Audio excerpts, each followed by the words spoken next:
એક પણ દિવસ એવું નથી કોઈ પ્રમુખનો ફોન આવે કે મહામંત્રી કે પ્રભારી અર્જુન ચૌધરી કઠપુતળી જેવો. હા, આ પહોંચાડજો વાત.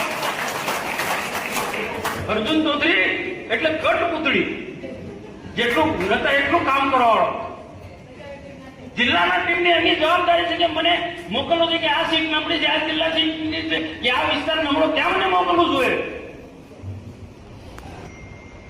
આ બધા ઘણા બધા અને ઉમેદવારો આપી દે તો વાંધો ને ભાજપ અને જીતાડવા માટે કોઈ નીકળ્યો છે, જિલ્લા પ્રમુખ નીકળ્યા છે કોઈ દિવસ, એટલે કોઈ મહામંત્રી હોય તો મને ફોટો આ આવવાના કારણ છે.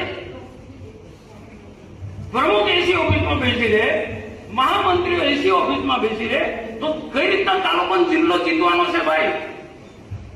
કઈ રીતના જીતવાનું? લોકો કામ માટે જાય 10 વાગે 8, 9, 10 વાગે. ભાઈ તમે નેતા છો, તમારે વહેલી સવારે જાગવું જોઈએ, લોકોના પ્રશ્નો સાંભળવા જોઈએ. 10 વાગ્યા સુધી તમે ઊંઘો તમારા ઘરે, એ ભોલો હોય કે નીલ હોય, આ તો પગ છોડતો હોય તો નહીં ચાલે. કાર્યકર્તા સાંભળવો પડશે. 10 વાગ્યા સુધી તમે વિસ્તારમાંથી ઉભા નહીં થાવ. મેં નરેન્દ્ર મોદીનો દાખલો આપ્યો. જાઓ નરેન્દ્ર મોદી પાસે કાર્યકર્તા શીખે, આગેવાન શીખે, મેં વાત કરી હતી.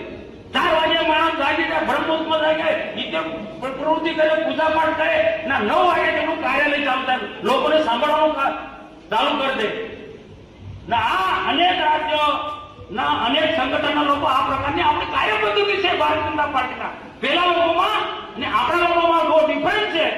એ પ્રકારની જે વ્યવસ્થા તંત્ર જે રીતના જે ગોઠવવું જોઈએ એ રીતના ગોઠવાયું નથી. આડે ધડ આ મહામંત્રી ભોલાભાઈ ડેડિયાપાડામાં ઘરની બહાર નથી નીકળ્યા. દિવસે એસી ચાલુ કરી અને ખાઈ અને 2-4-5 લોકો સાથે બેસી ને ચૂંટણીનું કામ આવી રીતના ચૂંટણી જીતાય ભાઈ.